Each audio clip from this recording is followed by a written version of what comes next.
use. And if someone takes antacid to stop the acid going up, what's my next question? What's going to break the protein down now? Huh? And you know what long-term low antacids they're finding is producing now? Colon cancer. Because the protein's not getting broken down, partially digested protein is reaching the large colon. What if the antacids you're popping to stop acid reflux are secretly making it worse? This video is for educational purposes only and isn't meant to replace medical advice. Always talk to your doctor before making any health changes. Why antacids might be making your acid reflux worse? Welcome back to the channel, where we dig deep into the truth about your health to empower you to feel your absolute best. If you're one of the millions battling acid reflux, that burning, nagging sensation in your chest or throat that makes meals feel like a gamble, you've likely reached for antacids like Tums, Rolaids, or even prescription medications like omeprazole to douse the fire. These quick fixes promise relief, and let's be honest, they can feel like a lifesaver in the moment. But here's a shocking truth that might stop you in your tracks. Those antacids could be making your acid reflux worse in the long run, potentially setting you up for a cycle of dependency and even more discomfort. Today we're diving into 3 critical reasons why antacids might be sabotaging your health, backed by science, and we're sharing practical, natural solutions to help you break free from the reflux trap and find lasting relief. This video could change the way you manage your digestive health forever. So grab a notebook, stick around, and let's get started. 1. Antacids disrupt your stomach's natural acid balance. Let's kick things off by talking about the foundation of your digestive system, stomach acid. Your stomach is designed to be a highly acidic environment, and that's not a flaw, it's a feature. Hydrochloric acid, the main component of stomach acid, is like a superhero for your digestion. It's got 3 major jobs. First, it breaks down proteins into smaller building blocks called amino acids, which your body uses for everything from building muscle to repairing tissues. Second, it activates enzymes like pepsin, which chop up food so your body can absorb nutrients efficiently. And third, it acts as a gatekeeper, killing harmful bacteria, viruses, or pathogens that might hitch a ride on your food.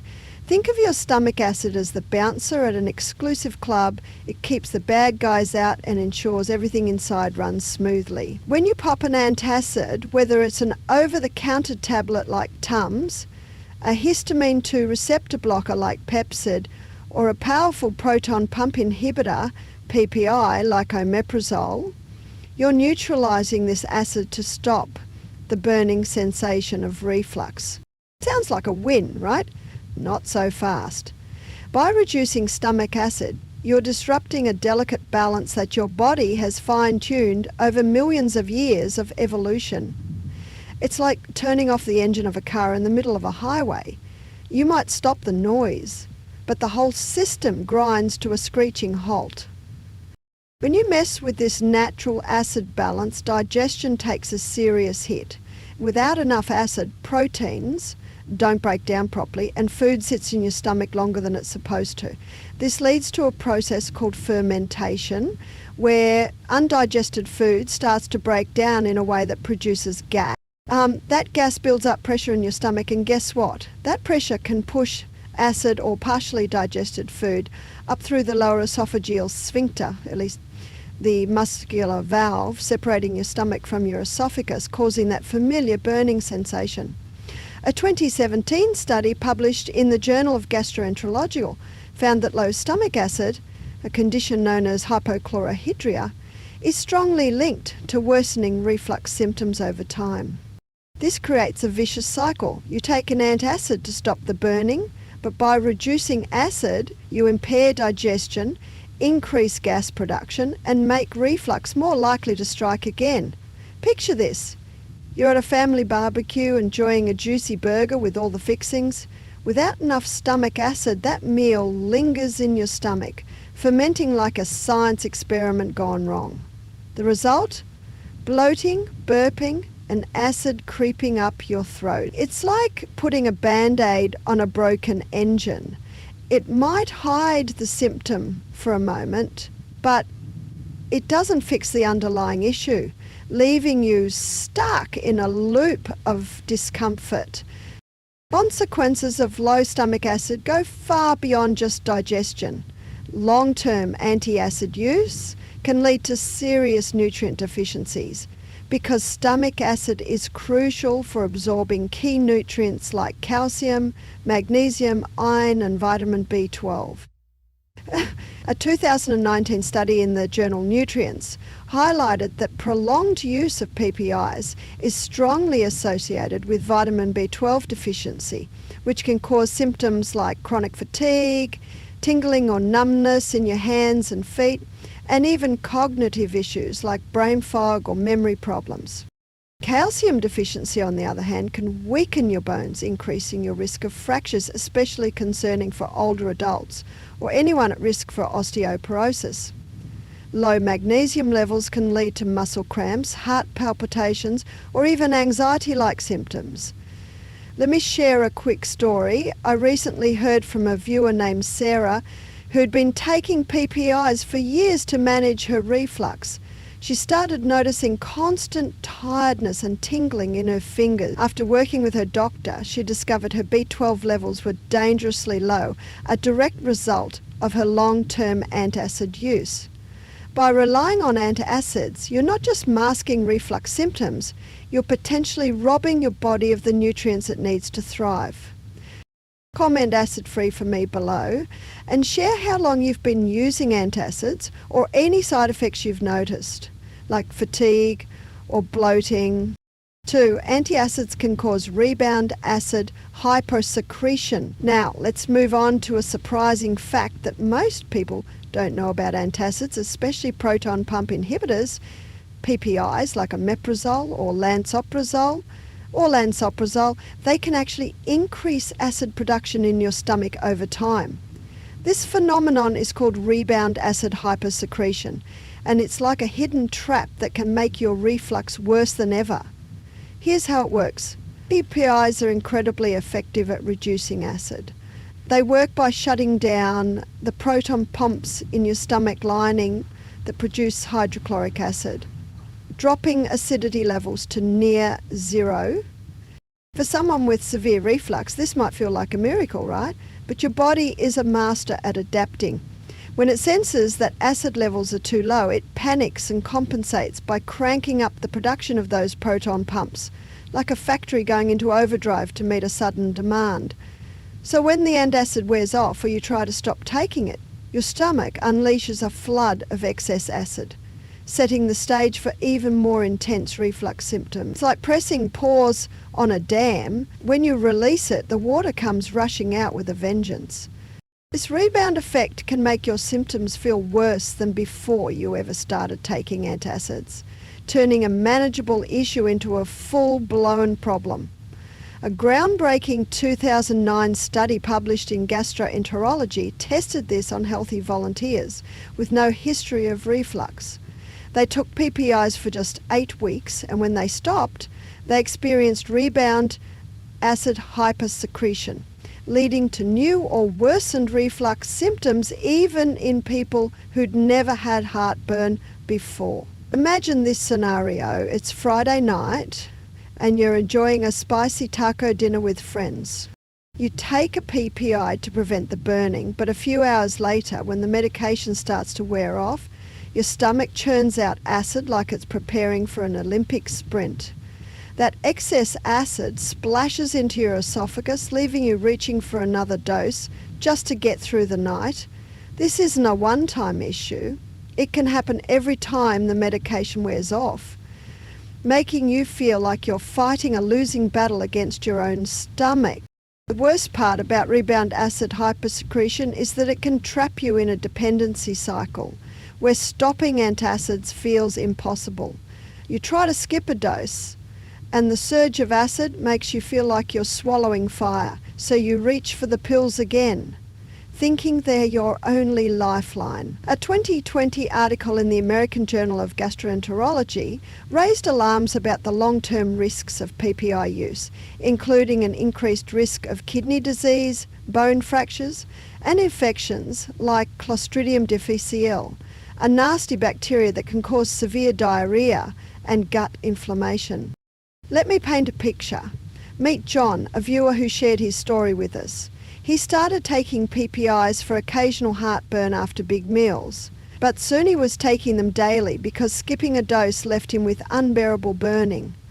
Over time he developed digestive issues and even a bout of C. diff that landed him in the hospital.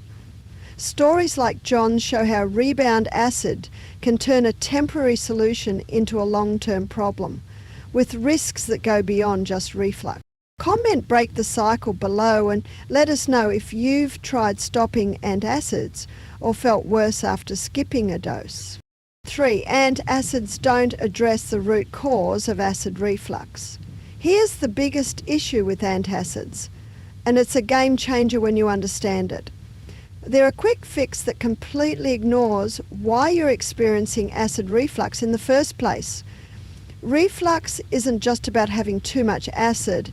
It's often a symptom of deeper issues tied to your lifestyle, diet, or even structural problems in your digestive system. Let's break it down. The lower esophageal sphincter, LES, is a muscular valve that acts like a gate between your stomach and esophagus, keeping acid where it belongs in your stomach. When the LES weakens or relaxes at the wrong time, acid can creep up, causing that burning sensation we all dread. Triggers like stress, overeating, lying down too soon after meals, or certain foods like caffeine, alcohol, chocolate, spicy dishes or acidic foods like tomatoes can relax the LES or irritate the esophagus. Antacids might dull the pain temporarily, but they do nothing to strengthen that valve or address these triggers. It's like putting a bucket under a leaky roof during a storm. You're catching the drips, but you're not fixing the hole, letting the rain in. Let's zoom in on diet because it's one of the biggest players in acid reflux. Highly processed foods, refined sugars, and simple carbs like white bread, pasta, or sugary snacks can wreak havoc on your gut microbiome, the trillions of bacteria living in your digestive tract that support healthy digestion. A 2021 study published in Gut Microbes found that an imbalanced microbiome can slow digestion, increase gut inflammation, and worsen reflux symptoms. For example, a diet heavy in fried foods, greasy takeout, or sugary sodas can feed harmful bacteria, leading to bloating and pressure that pushes acid upward. Let's say you're grabbing a quick fast food meal, a double cheeseburger, fries, and a soda. Those foods can disrupt your gut bacteria, slow stomach emptying, and relax the LS, making reflux almost inevitable. Antacids don't heal your microbiome or change your eating habits. They let you keep eating the same trigger foods while the root problem festers, like mopping the floor during a rainstorm without closing the window. Identifying and avoiding your personal trigger foods, whether it's coffee, chocolate, or spicy chili, can make a massive difference in reducing reflux episodes. But diet isn't the only culprit. Lifestyle factors like stress play a huge role in reflux. When you're stressed, your body releases hormones like cortisol that can weaken the LES and increase acid production. Picture this. You're rushing through a hectic workday, grabbing a quick lunch and eating while answering emails. That stress can relax the LES, letting acid slip through, and antacids won't fix the stress or teach you to slow down.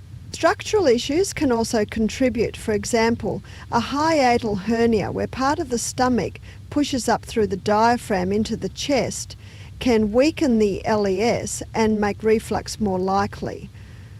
A bacterial infection called Helicobacter pylori, H. pylori, is another common cause as it can irritate the stomach lining and increase acid production.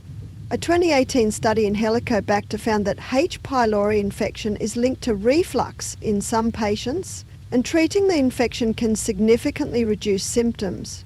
Antacids don't address these underlying conditions. They just mask the symptoms, leaving the real problem to simmer. Comment root cause relief below and share a trigger food or habit you think might be causing your reflux. Maybe it's that nightly glass of wine or eating late at night. There you have it, 3 eye-opening reasons why antacids might be making your acid reflux worse. They disrupt your stomach's natural acid balance, trigger rebound, acid hypersecretion, and completely ignore the root causes of your symptoms. Acid reflux doesn't have to run your life, and you don't need to rely on pills forever. You can start today with small, practical steps, like commenting below with your experience. If this video opened your eyes to the hidden downsides of antacids, give it a thumbs up and share it with someone who needs to hear this. Subscribe and hit the bell so you never miss our science-backed health tips. Thanks for watching, and I'll see you in the next video.